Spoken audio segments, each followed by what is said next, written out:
नमस्कार, KCN news में आपका स्वागत है। जिला करोल बाग भारतीय जनता पार्टी के पूर्वांचल मोर्चा उपाध्यक्ष श्री प्रदीप जी से क्षेत्रीय मुद्दों पर सीधी बात करेंगे। प्रदीप जी, खबर कंट्रोल न्यूज़ में आपका स्वागत है। सर, सबसे पहले जान लेंगे वार्ड में क्या क्या समस्या बनी और मौजूदा निगम पार्षद का कैसा काम है सर। जिस जगह हम बैठे हुए हैं ये राजेंद्र नगर वार्ड में पड़ता है सर। यहाँ का देख ही रहे हैं, मतलब जो है ऐसा हालत है कि मतलब जो है सफाई वगैरह पे बहुत दिक्कत है। जैसे बारिश का मौसम आया है, थोड़ा एक दो बारिश होता तो सारा नाला फुल हो जाता है, गंदगी भरा हुआ रहता है। और मार्केट एरिया वैसे ही है, तो यहाँ पर मार्केट का आवाजाही रहता अधिकतर रहता है। इस कारण से बगल में पार्किंग है, तो इस पार्किंग की वजह से भी समस्या होता है। अच्छी ढंग से पार्किंग नहीं है, बाहर की गाड़ियाँ आती है, फुल होता है, रोज़ लड़ाई झगड़ा किस होते रहता है। तो जो मौजूदा निगम पार्षद है वो किस पार्टी से सर? मौजूदा निगम पार्षद आम आदमी पार्टी से है, और पहले जो होता था इस ढंग का नहीं था, बीजेपी से पहले था यहाँ का निगम पार्षद। और वर्तमान में अभी जो है निगम पार्षद आम आदमी पार्टी से बनी है मैडम, लेकिन बड़ी बड़ी बातें करके आए उन्होंने। साफ़ सफाई का सब कुछ करेंगे, हमारे पास दिल्ली सरकार भी होगा, MCD में भी सरकार होगा, डबल सरकार होगा, तो हम डबल काम करेंगे, तेज़ रफ्तार से करेंगे। लेकिन ऐसा कुछ दिख नहीं रहा है। जहाँ तक हर जगह कूड़े की बात है तो हम लोग उसी पे अधिकतर फोकस करते हैं। हर जगह पड़ा हुआ रहता है, रोज़ नियमित झाड़ू भी नहीं लगता है। हम लोग इसी पार्क में रोज़ आते हैं। अभी मैं जिस जगह बैठा हुआ हूँ ये शास्त्री पार्क इसको बोलते हैं, करोल बाग का।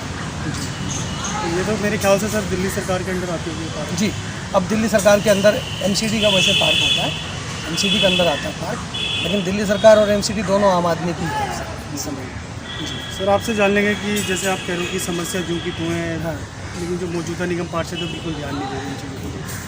क्षेत्र की जनता क्या लगता है पछतावा कर रही है कि हम ऐसे कैंडिडेट को जिता दें जिससे अब हमारे क्षेत्र में काम नहीं होता? जी, क्षेत्र की जनता की बात जहाँ तक वो ठगा हुआ महसूस कर रहे हैं, क्योंकि उन्होंने अब जो हालात देख रहे हैं उनको अच्छा लगा था कि शायद हो सकता है केजरीवाल जी मतलब आएंगे तो संभालेंगे और ठीक करेंगे। सफाई व्यवस्था भी पहले से भी जो था और उतना भी अब नहीं हो पा रहा, इसलिए लोग ठगा हुआ महसूस कर रहे हैं। और जहाँ तक बात है क्षेत्रीय मुद्दे की बात है, केजरीवाल जी अब विस्तारवाद में लगे हुए हैं। पार्टी की विस्तारवाद बड़ी बड़ी बातें करते हैं। वो कहते हैं कि हमसे अगर मैं पढ़ा लिखा नहीं हूँ तो मेरे से ज़्यादा पढ़ा लिखा कोई नहीं है। अपने आप को सबसे बड़ा मानते हैं, वो पार्टी से भी ऊपर मानते हैं और देश में कानून से भी ऊपर मानते हैं वो। तो आजकल वो विस्तारवाद में लगे हुए हैं। हर जगह उनकी जहाँ तक बात देखते हैं कि गठबंधन बनाने में भी लगे हुए हैं, और जिसके साथ गठबंधन करते हैं उनके भी खिलाफ करते हैं। कल ही छत्तीसगढ़ में उन्होंने कांग्रेस को बहुत कोस रहा है, उसी कांग्रेस को कोस करके वो सत्ता में भी आया है। तो वो कहाँ से ध्यान देंगे सर? दिल्ली में, दिल्ली की जो निगम की हो चाहे राज्य की हो, सब परेशान हो रहे हैं। जी सर, जिस तरह से केजरीवाल जी ने सर 45 करोड़ का जो शीश महल बनाया है, आपको लगता है सर कि जनता का जो गारा टैक्स का पैसा है उसका दुरुपयोग किया गया? बिल्कुल सर, ये सच बात है, 16 ना सच है। केजरीवाल जी जनता के द्वारा दिए गए टैक्स के पैसे को अलग अलग 10-10 लाख के पार्ट बना के 50 लाख का किया, ताकि हम बचे नहीं, फंसे नहीं। लेकिन वो बचने वाले नहीं हैं, उनको भी जेल जाना पड़ेगा सर। जनता की गाड़ी कमाई से उन्होंने शीश महल बनाया है। उन्होंने एक चीज़ किया, जब आए थे सत्ता में तो नीली वैगनर, नीली जो है शर्ट पहन के घूमते रहते थे। नीली वैगनर तो उनकी गोल हो गई, लेकिन दिखावे के लिए नीली शर्ट पहन के अभी भी घूमते रहते हैं। पर दिखावा नहीं, जनता सच जान चुका है उनका क्या है वो। और उनको फिर आने वाले आगे जो 2024 का चुनाव है, हर बार की तरह इस बार भी उनको पता लगेगा कि जनता किसके साथ है, किनको 70 की 70 सीट दे रहा है। वो कहते कि हमें 70 सीट दिया। अरे भाई, 70 सीट दिया, लेकिन बीजेपी को, भाजपा को दिल्ली की जनता इतना प्यार करते हैं कि 70 की 70 सातों की सातों लोकसभा 99 में भी दिया था, फिर जो है 2014 में भी दिया और 2019 में भी दिया, इस बार भी देंगे।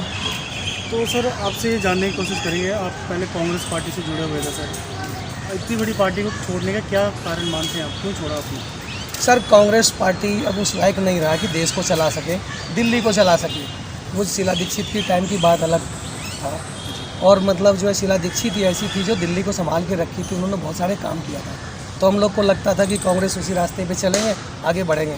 लेकिन उसके बाद इस ढंग का हो गया हालात उनका, जो है वो केजरीवाल जी को सपोर्ट कर दिए पूरा कि लो भाई, अब हमारे बस की बात नहीं है, अब आप संभालो। अब जैसा कि आप देख रहे हैं 2024 के लिए भी जहाँ जाते हैं कि मत केजरीवाल, वहीं राहुल गांधी भी पीछे पीछे जाते हैं। राहुल गांधी से क्या उम्मीद कर सकते हैं? तो इसलिए सर हम लोगों को लगा कि इसलिए मैंने छोड़ के, और मोदी जी को पूरा दुनिया जानते हैं, पूरा देश जानते हैं, उनके एक बात पे लोग ताली बजाने को, चाहे जनता कर्फ्यू की बात हो, चाहे हर घर तिरंगा लहराने की बात हो, तो करते हैं। तो हम लोग भी सर उनको रोल मॉडल मान के उनके काम को जो है, पहले जी भी आदर्श थे हम लोग का, अटल जी, अडवाणी जी, जोशी जी, कुशाभाऊ ठाकरे जी, तो हम पहले से भी जानते थे इनको, लेकिन मन पछतावा हो रहा था, लेकिन सही समय की तलाश था, सही समय आ गया, सही पार्टी घुमा रहे। जिला करोल बाग कांग्रेस में आपसी गुटबाजी का कारण भी रहा सर, आपने जो पार्टी छोड़ा। जी हाँ, ये गुटबाजी है। सभी चाहते हैं कि खोरवाल जी छोड़े। अब खोरवाल जी अभी इस समय असमर्थ है, फिर भी पार्टी उनके ऊपर लगा रखा है। सबसे बड़ी बात है कि वो खर्च करते हैं, जो खर्च करते हैं, इसीलिए पार्टी जो खर्च करता पार्टी उन्हीं को देखते हैं। लेकिन उनको खर्च करने से नहीं होता ना, जनता को भी देखना चाहिए ना, जनता क्या चाह रही है, किसको चाह रहे हैं। सभी को बराबर मौका मिलना चाहिए ताकि संगठन और भी मजबूत हो। जी कांग्रेस पूरी तरह से ढहती जा रही है दिल्ली के अंदर सर, उसके बावजूद भी कुछ लोग हैं जो उसे रोकने का काम कर रहे हैं। क्या लगता है आने वाले 24 में मोदी जी की रथ को रोकना संभव है? सर, किसी के बस की बात नहीं है, किसी की बस की। वो एक जगह अगर एकत्रित होते हैं, दूसरी जगह बिखर जाते हैं, कल ही की बात है। आप देख लीजिए महाराष्ट्र में क्या हुआ।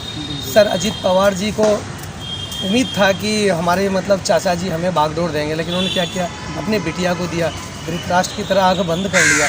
लेकिन मन में टीस तो होता ही है, उन्होंने सही मौका देखा, वो आज आ गए, डिप्टी सीएम बन गए महाराष्ट्र का। तो उधर एकत्रित हो रहे थे पटना में, वो सब आकर के महाराष्ट्र में बिखर गए। एक तरफ जोड़ते, एक तरफ बिखर जाता। उम्मीद लगता कि बिहार में भी ऐसा ही होगा। तो आरजेडी के भी कुछ टूटेंगे और कुछ जो है मतलब जो है जेडीयू के टूटेंगे। उम्मीद लगता है कि 25 से पहले बिहार में भी शायद उलट पुलट हो जाए। कुछ लोगों का कहना है 24 में सांप बिच्छू नेवले वेवले सब बाहर आ रहे हैं सर, क्या कहेंगे सर? सही बात कर रहे हैं, बिल्कुल सारे आ रहे हैं। सारे जो है ना, मेरे पास क्लिप है, मैं दिखाना चाहूँगा। वो सारे जितने हैं ना गीदड़ सब एक जगह इकट्ठे हो गए, और शेर जो है ना अमेरिका में इकट्ठा हुए थे। बाइडन साहब हो चाहे मोदी साहब हो। ये कि 24 में क्या लगता है, मोदी जी को रोकना मुश्किल है या संभव है, आसान है? सर, किसी की बस की बात नहीं है। 24 में हर बार आप देख रहे हैं कि 2014 में जो है 273 सीट आया था, 19 में 303 आया, इस बार सारे 300 प्लस होगा, 350 प्लस होगा।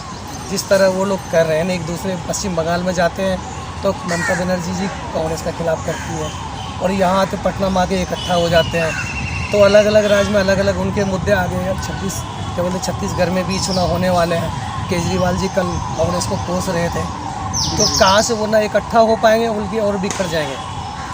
सर, भविष्य में पार्टी आपको मौका दे, भारतीय जनता पार्टी चुनाव लड़ने के लिए, तो आपकी अपनी कोई इच्छा रहेगी? सर देखिए, हम लोग एक छोटे से कार्यकर्ता हैं, और अगर पार्टी जो भी जिम्मेदारी देगी उसको निभाने के लिए हम सब तैयार हैं। बिल्कुल। किस वार्ड से अपनी पकड़ रखते हैं सबसे मजबूत आपकी? जी सर, मैं अभी करोल बाग में देवनगर वार्ड में रहता हूँ मैं, तो देवनगर वार्ड में काम किया हुआ है। एक एक लोग को जानते हैं, लोग भी हमें जानते हैं और हमें प्यार करते हैं बहुत। अगर वहाँ से मौका मिलेगा तो वहाँ से, लेकिन पार्टी जहाँ से मौका देगी वहाँ हम सेवा करेंगे।